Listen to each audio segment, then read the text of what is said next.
네, 안녕하십니까. 북금사TV의 유일키입니다. 오늘은 2월 23일 수요일이고요. 어떻게 오늘 하루도 잘 보내셨는가요?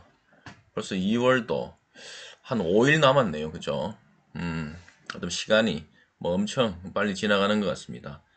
참고로 제가 이 유튜브를 한 것도 지금 2달 채 안 됐지만 그래도 여러분들 많이 또 응원해 주셔가지고 지금 벌써 구독자 수가 258명까지 이렇게 올라와 있더라고요.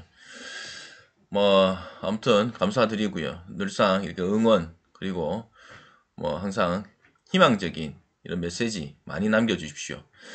하여튼 저도 그에 힘입어서 더 열심히 영상을 올리도록 하겠습니다. 이제 대선까지 2주 남았더라고요. 이 3월 9일이 대선이지 않습니까? 각 당의 후보들이 요즘에 네거티브 공방이 워낙 심각해서 사실 이 정책과 관련한 뉴스를 찾아보기가 좀 힘들어졌습니다. 그죠? 하지만 오늘 제가 준비한 뉴스 안에는 이 각 당의 대선 주자들의 이 대선 공약과 관련해서 또 수혜주 그리고 피해주를 좀 언급하고 있던데 그 뉴스 아주 잠깐 살펴볼 거고요. 무엇보다도 여러분들이 응원하시는 그 후보에게 반드시 3월 9일 날 이 투표 날에는 투표를 하셨으면 좋겠다. 아니, 하셔야 된다라는 말씀을 꼭 드리도록 하겠습니다. 자, 오늘도 역시나 화수목금 제가 준비한 이 데일리 증시 뉴스와 함께 이 투자 전략을 세워보는 시간이고요.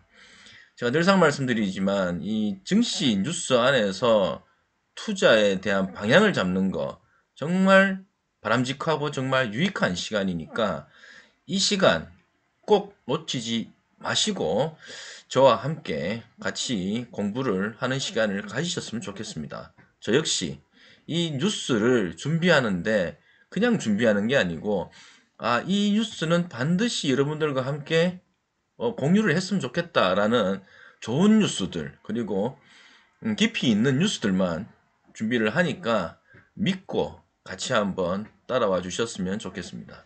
자, 그럼 시작을 하겠습니다. 자, 역시나 이데일리 뉴스 새벽 배송 기사를 토대로 오늘 우리 장전에 어떠한 상황이 있었는지에 대해서 한번 살펴보도록 하겠습니다. 전일 일단 뉴욕 증시 제가 어제 방송에서도 말씀드렸던 것처럼 그러니까 어제 말고 그 전일에는 대통령의 날로 휴장이었지 않습니까? 그런데 어찌됐든 우크라이나에 러시아 군이 진입을 허가받았다. 푸틴에게부터. 그래서 이게 선전포고나 다름없다. 이런 어떠한 뉴스가 나오게 되면서 시장이 이 전쟁 리스크에 대한 부담이 더욱 가중이 되면서 유럽 증시와 그리고 국내 증시 그리고 아시아 증시 모두 동반 급락을 했었죠. 하지만 그날은 뉴욕 증시는 대통령의 날로 휴장이었습니다. 그죠? 그런데 어제 장이 개장하자마자 이 큰 폭으로 하락을 했습니다. 더불어서 또 미국과 이 러시아 간의 어떤 회담도 결렬이 됐고 여러 가지 좀 악재가 좀 겹쳐 있었다. 이렇게 보시면 될 것 같고 일단 전쟁 리스크와 관련해서 유가도 또 큰 폭으로 상승을 했습니다. 그와 관련된 뉴스 일단 준비했으니까 한번 살펴보도록 하겠습니다. 자, 제목 한번 보시면 푸틴과 이 서방의 이 공방으로 인해서 미국의 3대 지수가 약세를 보였다. 일단 어제 다우 그리고 S&P 500 그리고 기술주 중심인 나스닥 모두 큰 폭으로 떨어졌습니다. 근데 이 봉 차트를 보시면 다우는 일단 크게 음봉이 떴는데 나스닥 같은 경우에는 일단 거의 십자가 도지 형태의 그렇게 좀 떴다. 하지만 둘 다 음봉으로 마감을 했다. 쉽게 말해서 시가보다도 종가가 낮게 끝난 거. 그죠? 역시나 저가 매수는 유입이 돼서 이 장중에 큰 폭으로 하락했던 부분을 일부는 낙폭을 만회를 했지만 그래도 시장은 어제 크게 좋지 못했다라는 것이 일반적인 것 같습니다. 어제 뉴욕 증시에서. 자, 그리고 미 10년물 국채금리가 소폭 올라서 1.92% 수준까지 하락한 데 따른 차익 실현 움직임이 반영이 됐다고 합니다. 참고로 얼마 전까지만 해도 지금 이 전쟁 리스크가 커짐에 따라서 안전자산 선호 심리 현상으로 인해서 채권 가격이 커지고 오히려 이 10년물 국채금리는 소폭 하락을 했는데 어제는 소폭 올랐다고 하네요. 왜? 차익 실현이 있었기 때문에. 그죠? 뭐 이런 식으로 지금 이야기를 하고 있습니다. 그리고 어제 역시나 이 긴장 고조 때문에 유가가 올랐다. 지금 WTI 가격이 1.4% 오른 92.35달러에 거래가 마감이 됐습니다. 그리고 뭐 제조 PMI 지수가 예상치보다 웃돌아서 현재 뭐 경기가 좋아 보인다. 뭐 이렇게 뉴스가 난 것 같습니다. 그리고 말씀드렸던 것처럼 이 미국과 러시아 간의 이 외교장관 회담이 원래 약속이 되어 있었는데 이게 지금 취소가 됐다. 왜? 이건 푸틴이 이 우크라이나에 군을 진입을 하는 것을 허가를 했거든요. 특히나 또 뭐 일단 뭐 침공이냐 아니면 이게 선전포고냐 아니면 단순하게 일단 주둔이냐 뭐 이런 논란이 많지만 어찌됐든 이 전쟁 위험이 더욱더 이 가중이 되다 보니까 원래 있었던 이 회담조차도 이 결렬이 되면서 조금 이제 긴장 상태가 계속 고조된다. 그 부분이 역시나 시장에 악재로 작용했다. 이렇게 보시면 될 것 같습니다. 국내 얘기를 조금 하면 일단 뭐 오미크론 영향에 따라서 이 기업 경기 지수가 이 2달째 악화되고 있다라는 뉴스가 있고요. 그리고 뭐 주택 시장이 추세적으로 하향 안정 국면에 있다고 하는데 모르겠습니다. 사실 뭐 이 투자자 입장에서 집값이 하락하는 거 뭐 괜찮죠. 뭐 집값 하락하면은 그죠. 매수자 입장에서는 또 싸게 물건을 매수할 수 있으니까. 하지만 과연 이 홍남기 이 경제부총리의 이 이야기가 과연 얼마나 맞을지 그리고 이 대선 국면이 지나고 나면 또 어떻게 이 부동산 가격이 또 바뀔지 이건 뭐 사실 아무도 모르는 얘기죠. 근데 여러분들 어떠세요? 근데 뭐 제가 이거 지금 부동산 이야기를 하려고 하는 건 아니지만 여러분들이 만약에 아파트를 보유하고 계신 분의 입장에서는 아파트 값이 내리는 게 좋을까요? 아니면 오르는 게 좋을까요? 뭐 또 일부는 이 거주 이동의 이 자유가 많이 훼손됐다. 왜? 집값이 너무 비싸가지고 내가 가진 집을 팔고 뭐 양도 차익을 조금 내고 나면 옮겨갈 집이 없다. 뭐 이런 식으로 이야기를 하면서 집값의 이 상승에 대해서 크게 탐탁치 않다라는 이야기를 하던데 모르겠습니다. 그렇다고 해서 본인의 가장 큰 자산 중의 하나인 집값이 하락하는 것을 즐거워하는 사람이 있을까?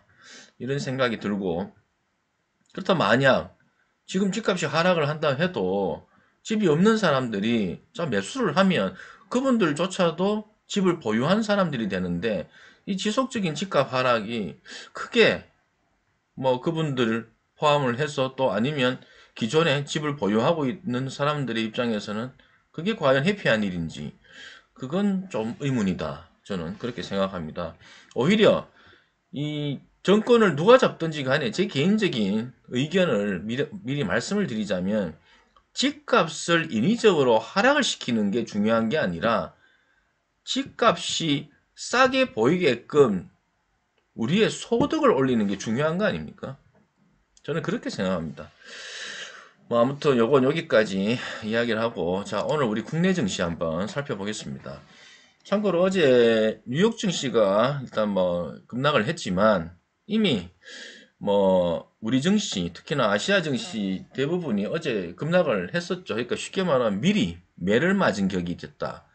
그래서 뭐 일단은 이 우크라이나에 대한 전쟁 위험이 잔존하고 있지만 그래도 어찌됐든 이 저가 매수가 유입이 되면서 장 초반부터 나쁘지 않았다. 우리 증시.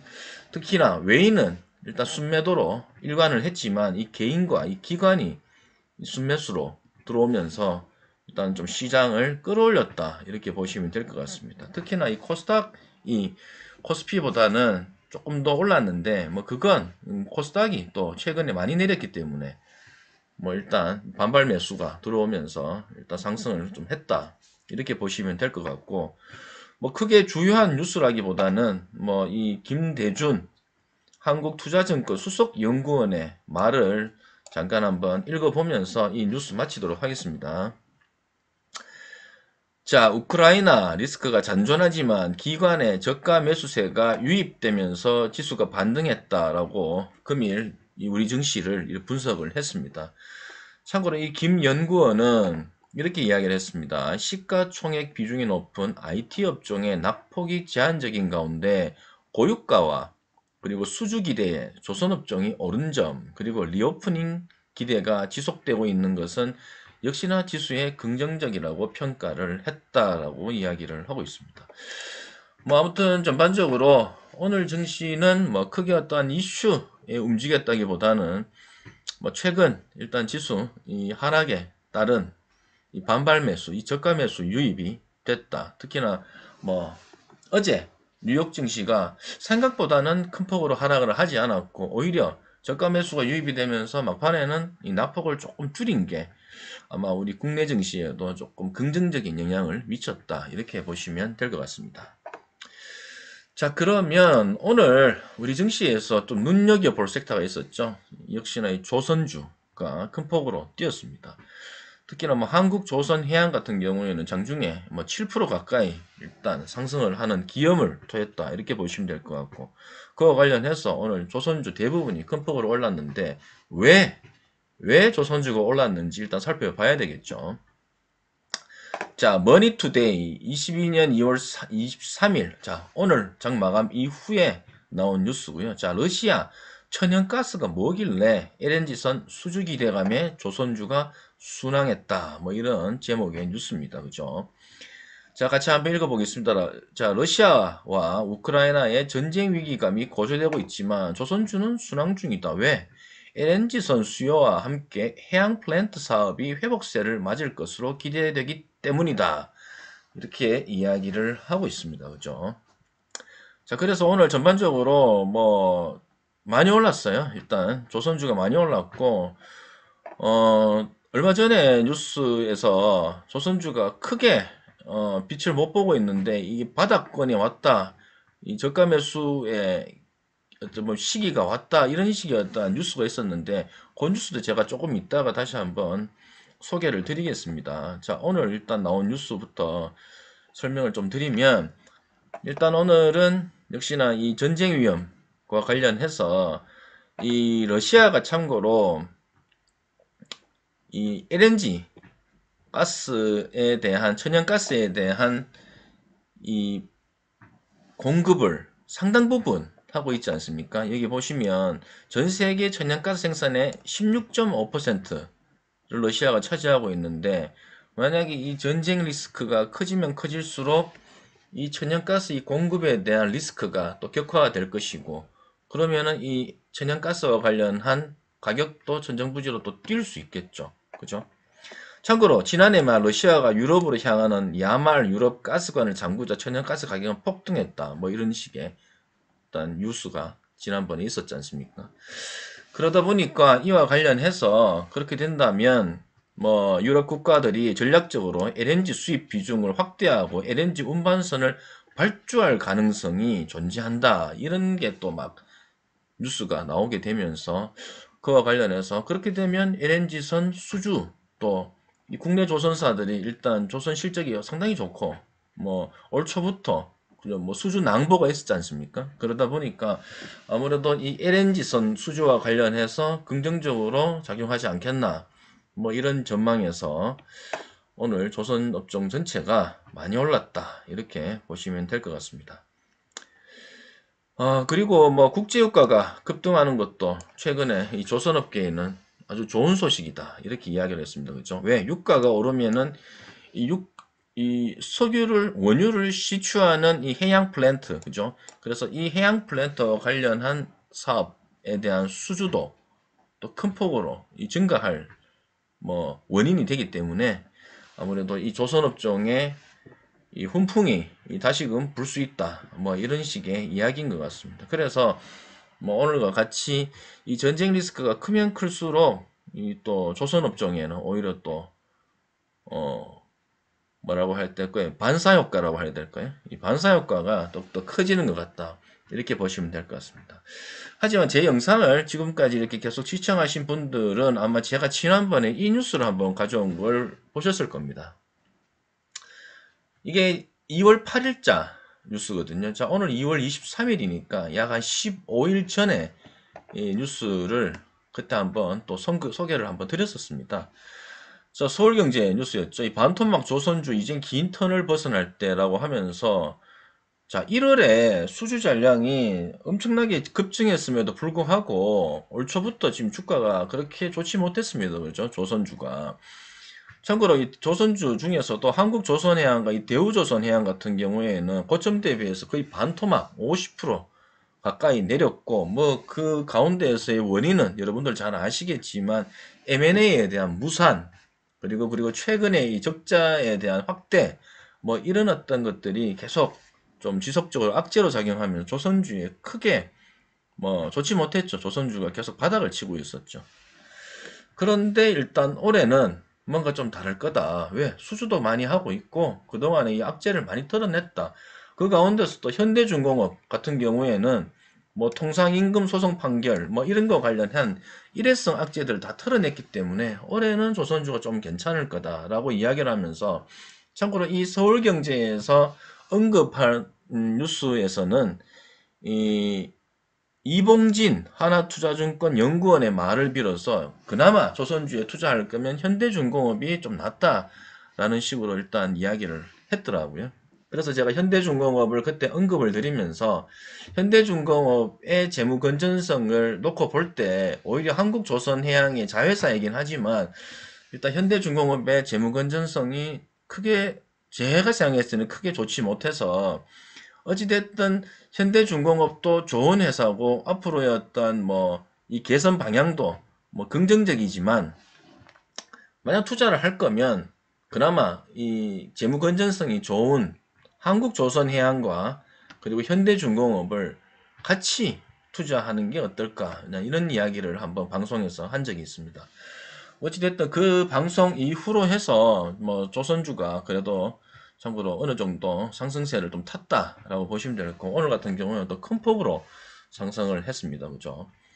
물론 뭐 대우조선해양이 최근 들어서 조금 더 원래 또 시총이 제일 작은 회사다 보니 좀 가볍게 튀어오른 건 있지만 근데 대우조선해양은 일단 재무가 제 마음에 들지가 않았습니다. 그래서 대우조선해양보다는 만약에 조선주를 투자하실 거면 뭐 한국조선해양이나 현대중공업 그때 말씀을 드렸고 이 부분은 지금도 유효하고 특히나 지금과 같은 이 고유가 시기에는 뭐 정유주, 석유화학주뿐만이 아니고 이 조선주도 괜찮다라고 말씀드리고 싶고 특히나 이 조선과 관련해서는 섹터로 구분한다면 경기 민감 섹터에 속합니다. 참고로 지금은 위드 코로나로 가는 과정이기 때문에 경기 민감 섹터에는 상당히 이 눈여겨볼 만한 그런 매력적인 그죠? 이 부분이 뭐 존재한다 이렇게 말씀드릴 수 있죠. 그래서 여러분들이 일단 투자를 만약에 조선주에 하실 거면 뭐 제가 생각했을 때는 한국조선해양과 현대중공업을 탑픽으로 생각을 하시면서 뭐 투자에 임하시는 거는 괜찮다 이렇게 말씀드리고 싶고 그리고 지금과 같은 어떤 이 지정학적 리스크가 고조되고 있고 그리고 유가가 계속 고공행진하고 있고 그리고 이 위드 코로나로 가는 과정에서는 경기 민감 섹터는 괜찮은데 경기 민감 섹터 안에서도 이 조선주는 이 탑픽이다. 특히나 조선주 안에서는 뭐 대우조선해양이나 이런 어떤 재무 건전성이 좋지 않은 회사보다는 제가 봤을 때는 그나마 재무 건전성이 그나마 나은 뭐 이런 한국조선해양이나 그리고 그 자회사인 현대중공업 이런 정도에 초점을 맞춰서 투자하는 것도 나쁘지 않다. 이런 얘기를 드리고 싶습니다. 물론 뭐 제가 계속적으로 또 말씀드리고 싶은 거는 이 금리 인상과 관련해서는 뭐 미국에서도 아마 지금 좀 그런 걸 좀 겁내는 것 같아요. 지금 보니까 금리 인상과 양적 긴축이 몰고 올 후파장, 후폭풍 이런 부분이 경기 침체가 또 올 수도 있거든요. 그런데 최근에 나오는 지표들을 보면 뭐 방금 전에도 이 뉴스 새벽 배송에서 기사에서 보셨겠지만 PMI 지수도 좋게 나왔거든요. 그러다 보니까 뭔가 조금 뭐 경기 부분이 지금 좀 좋지 않냐. 이 금리와 양적 긴축을 단행을 하더라도 크게 이 경기 침체로 갈 가능성이 좀 희박하지 않냐라는 게 조금 중론인 것 같아요. 보니까. 그런데 일단 뭐 제 입장에서는 뭐 어찌됐든 금리 인상을 하게 되면 아무래도 소비도 좀 줄 거고, 그죠? 소비가 줄면은 어떻게 돼요? 생산도 감소하고, 생산이 감소한다는 거는 또 그만큼 고용이 많이 필요 없게 되잖아요. 이런 어떤 악순환이 또 벌어질 수도 있고, 이렇게 되면 또 경기 침체가 가는 거거든요. 또 경기 침체가 하면 또 경기 확장을 위해서 또 금리 낮추고 경기 부양책 나오고, 이게 계속 순환하는 겁니다. 그래서 그걸 보고 경기 순환이라고 하잖아요. 그래서 일단은 투자를 하실 때는 늘 포트폴리오를 잘 구성해야 되는데, 어찌됐든 지금은 경기 민감주 섹터는 모든 증권사에서 다 이야기를 하고 있기 때문에 경기 민감 섹터는 늘 관심을 둬야 되고, 하지만 리스크 해지를 위해서는 경기 방어 섹터도 같이 들어가야 된다. 제가 이 말씀 그때도 드렸고 지금도 유효하게 계속 말씀드리고 싶습니다. 자, 어찌됐든 또 뉴스 한번 살펴보겠습니다. 참고로 이 뉴스 또 눈에 띄어서 가져왔는데, 뭐 중요한 건 아니에요. 사실 그냥 뭐 여러분들께 일단 찬물도 한번 뭐 끼얹어 드리는 어떤 그런 뉴스를 한번 선택을 해봤습니다. 이 조선일보 기사였고요. 자, 2월 23일 오늘 오후 5시 34분 장 마감 이후에 나온 뉴스죠. 코스피 2,500까지 하락할 수 있다. 최악 시나리오일 때, 보통 이 기사를 이 기자들이 쓸 때는 어찌됐든 기자들 입장에서 좀 어그로를 끌어야 되지 않습니까? 조금 뭔가 이 충격적인 뭐 폭락, 폭등, 뭐 경악, 뭐 이런 거 좋아하잖아요. 그래서 아마 이 2,500까지 하락, 뭐 어디에서 이런 뭐 시나리오를 받았나 봐요. 뭐 그걸 또 뉴스화 했는데, 참고로 이 한국투자증권에서 23일 오늘 발간한 보고서에서 러시아와 우크라이나 양국의 갈등을 넘어서 주요 선진국을 위시해 나토가 참전해서 최악의 상황이 만약에 맞이하게 된다면 코스피 지수는 2,500선으로 낮아질 수 있다.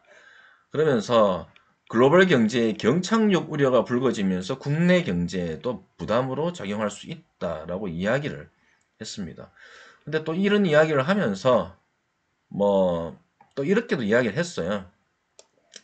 지정학적 리스크는 대부분 단기간만 시장에 반영됐다는 점을 볼 때 향후 1개월이, 1에서 2개월이 뭐 불확실성의 정점이 될 것이다. 뭐 이런 식으로도 참고로 이야기를 했습니다.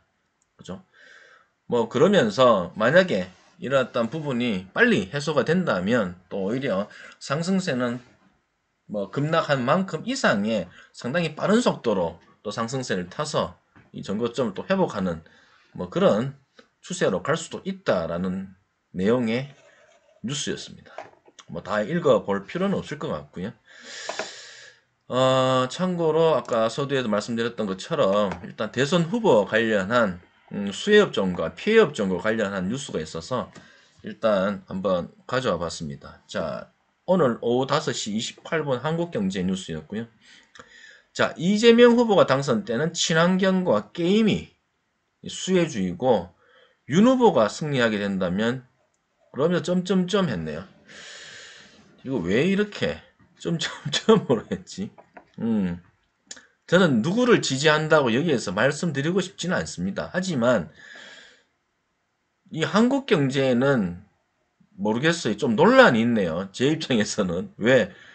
이재명 당선 때는 친환경 게임이라고 이렇게 명시를 하면서 윤 후보 승리하면 땡땡땡이라고 하면서 내용이 나오지가 않아요. 이거 왜 이렇게 뉴스를 썼죠?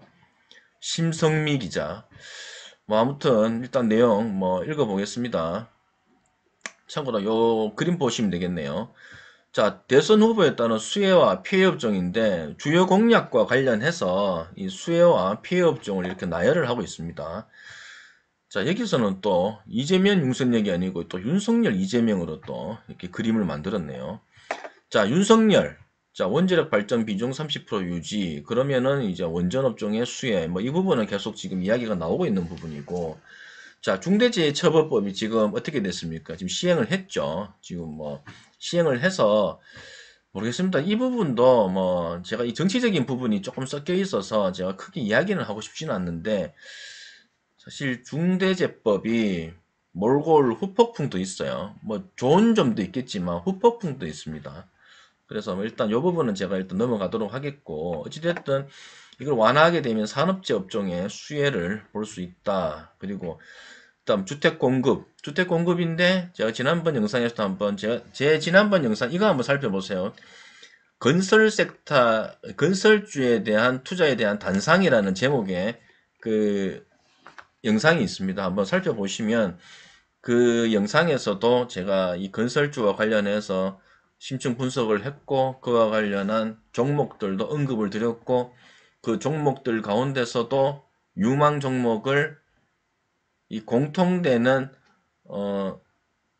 뭐랄까요, 이렇게 공통되는 장점들을 포괄하고 있는 종목을 몇 개를 이렇게 집어서 말씀을 드렸습니다. 참고로 지금 영상에서 말씀을 드리면 저는 그때 GS건설이 그나마 참 괜찮다라고 제가 이야기를 한번 드린 적이 있습니다.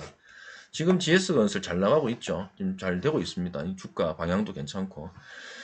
자, 어찌됐든 윤석열 입장에서는 일단 민간이었고 이재명 입장에서는 공공이었습니다. 그래서 어찌됐든 이 건설주가 수혜를 받으려면 윤석열 쪽이 아무래도 조금 더 긍정적이라고 한번 언급을 드렸었습니다.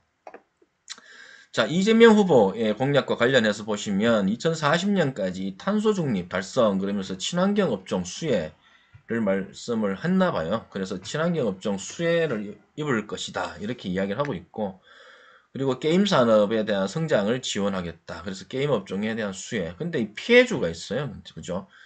이 중대재법 강화를 하겠다. 그리고 주 4, 5일제 단계적 실시하겠다. 뭐 이런 부분들 때문에 이 산업재와 이 소재업종에 좀 피해를 입을 것으로 예상이 된다라고 이야기를 하고 있습니다. 뭐 어찌됐든 이 두 후보가 공통적으로 내세운 공약도 있는데 지금 이 부분은 코로나19 방역 규제를 완화하겠다. 그래서 이 부분에 대해서는 위드 코로나와 관련한 최근의 이 리오프닝 주 그죠? 뭐 화장품이라든지 뭐 의류라든지 주류라든지 이런 부분들이 지금 또 계속 선방하고 있고 상승세를 이어가고 있지 않습니까? 그래서 어찌됐든 누가 되든지 간에 이 리오프닝주에 대한 뭐 실적 그리고 이 주가의 방향성 모두 괜찮을 것 같다라는 점을 마지막에 이렇게 언급을 하고 있습니다.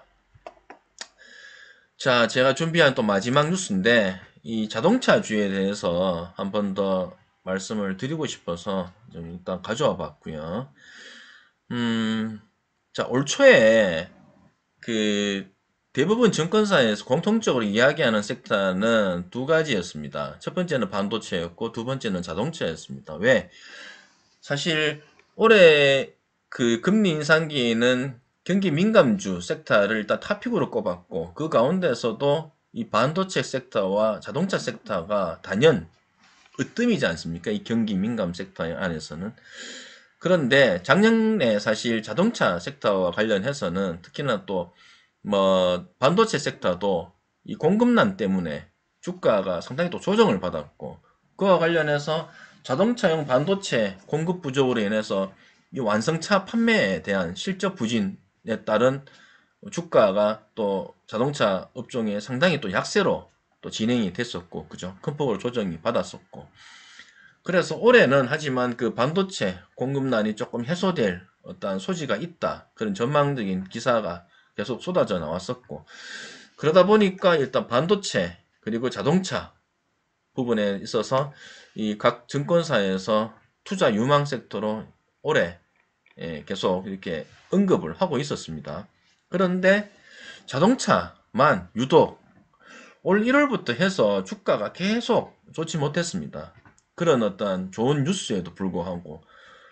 그런데 최근에 뭐 바닥을 찍었는 것 같다라는 어떤 이 긍정적인 또 뉴스가 나오기도 했었지만, 그래서 어느 정도 매수세도 조금 몰리는 듯 했지만, 최근 들어서 다시 이 러시아와 이 우크라이나의 이 전쟁과 관련된 리스크가 또 고조가 되면서 특히나 이 자동차 이 수출 이 또 러시아의 또 상대 교육국으로 상당히 또 많은 부분을 또 차지하다 보니까 아무래도 그런 어떠한 또 악재가 또 겹치는 바람에 또 최근 들어서 자동차 업종 자체가 또 많이 또 부진을 받고 있습니다. 주가에서 그죠? 그런데 뭐 제가 생각했을 때는 오히려 이럴 때 자동차주를 매수하는 게 좀 맞다고 생각이 들어요. 지금 제가 지난번에도 한번 말씀을 드렸지만 지금 현대자동차, 현대모비스와 이 두 종목만 놓고 봐도 지금 올해의 화두는 저평가 가치주지 않습니까? 올해의 화두는 저평가 가치주인데 너무나도 걸맞는 지표를 가지고 있어요. 지금 현대차와 현대모비스가. 다만 지금 자동차용 반도체의 공급 부족, 그리고 이 전쟁과 관련된 위험, 뭐 이런 어떠한 요소들이 시장에 깔리면서 계속 주가가 비리비리 지금 부진을 면치 못하고 있는데, 오히려 이럴 때 어느 정도 물량을 확보해 놓으시면 반드시 이건 수익권으로 간다. 저는 그렇게 믿고 있습니다. 뭐 아무튼 뭐 이거는 뭐 어디까지나 뭐 제 개인적인 뭐 조언에 불과하니까, 뭐 투자하시는 분들은 본인의 스타일에 맞게끔 움직이시되, 제가 지금까지 투자를 진행하다 보면 저는 오히려 악재에 투자를 많이 하는 편이었습니다.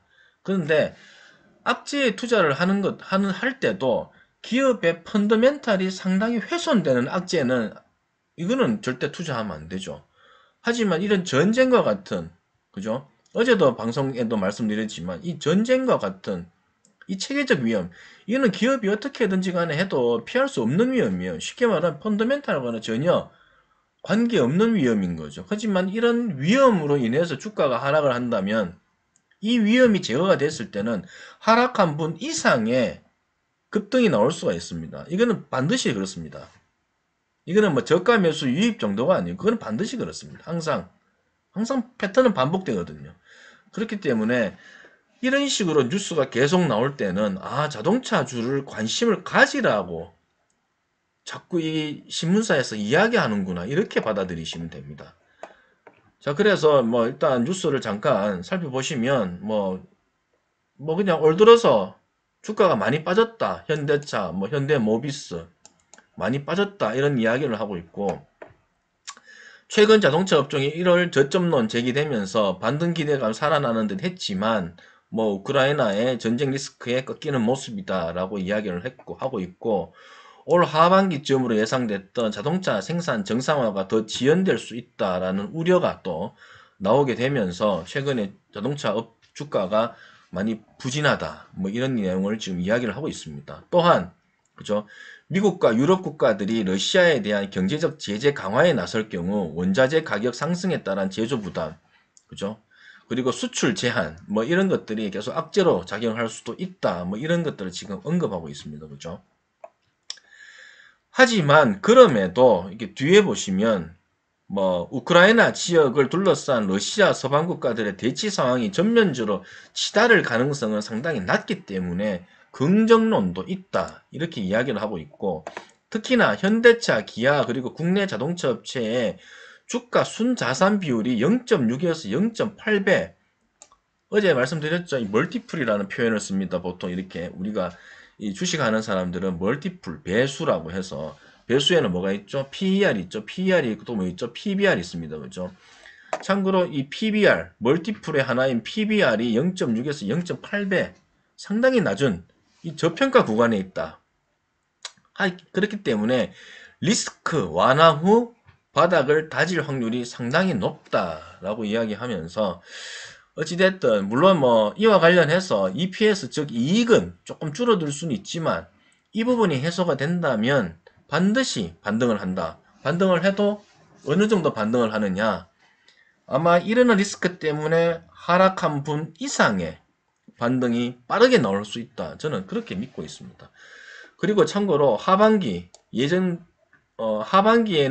어느 정도 지금 뭐 자동차 반도체에 대한 공급과 그리고 어떤 뭐 생산에 대한 뭐 차질 우려는 많이 해소될 전망이 지금 보이고 있기 때문에, 하여튼 지금 어느 정도 주가가 많이 좀 부진한 틈을 타서 저가 매수하는 거는 저는 괜찮다. 그리고 뭐 언론에서도 뭐 크게 나쁘다라는 표현은 쓰고 있지 않습니다. 그래서 일단 여러분들이 혹시라도 제 방송 보시는 분들 가운데서 이 자동차 업종, 특히나 현대차나 현대모비스를 들고 계시는 분들이 계시다면, 만약에 지금과 같이 만약 일어났던 전쟁 리스크, 그리고 반도체 품귀 현상과 관련해서 이런 뉴스들 때문에 주가가 약세를 보인다면 그냥 계속 사모으세요. 저가 매수하십시오. 이거는 뭐 제가 자신있게 말씀드릴게요. 분명히 올해 안에 수익 납니다. 제가 늘상 말씀드리는 건 뭡니까? 함부로 사람들이 자꾸 손절을 하던데 손절 그렇게 쉽게 하시는 거 아니거든요, 여러분들. 아파트 하나 산다고 해서 오늘 사서 저 아파트 괜히 샀어 하면서 내일 팔 수 있습니까? 못 팔잖아요. 근데 아파트 투자해서 손실 봤다는 사람 보신 적 있습니까? 못 보셨잖아요. 왜 그런 줄 아세요? 호흡이 길기 때문에요. 쉽게 말하면 투자가 단기가 아닌 장기 투자로 가져가기 때문입니다. 주식도 마찬가지입니다, 여러분들. 주식도 한번 사시면은 꾸준하게 지켜보시는 겁니다. 그리고 내가 저가 매수를 할 기회를 계속 엿보시는 거죠. 그리고 주식을 언제 사셔야 된다고요? 오늘과 같이 지수가 오르고 내 종목이 올랐을 때 따라 붙습니까? 아니죠. 주가는 내렸을 때 사는 겁니다. 지수가 폭락을 하고 내 주식이 폭락을 해야 그때 매수하시는 거죠. 추매를 하시더라도, 그죠? 그래서 뭐 제가 드리고 싶은 말씀은 어찌됐든 회사가 저평가 구간에 있고 또 앞으로 나아질 기미가 보이고 그리고 기업의 펀더멘탈과는 전혀 무관한 어떠한 리스크로 인해서 주가가 급락을 했다면 그건 반드시 저가 매수 기회로 생각을 하고 그렇게 대응을 해야 된다. 그러면 반드시 수익 난다. 이 말씀 드리고 싶습니다. 아무튼 제가 준비한 뉴스는 여기까지였고요. 뭐 오늘도 혹시라도 제 이 방송 보시면서 이 구독 안 하시고 보시는 분들은 구독 꼭 부탁드리겠고요. 그리고 영상이 조금이라도 도움이 되셨다면 좋아요 그리고 응원 댓글도 부탁드리겠습니다. 아무튼 긴 시간 시청해 주셔서 감사드립니다. 네, 감사합니다.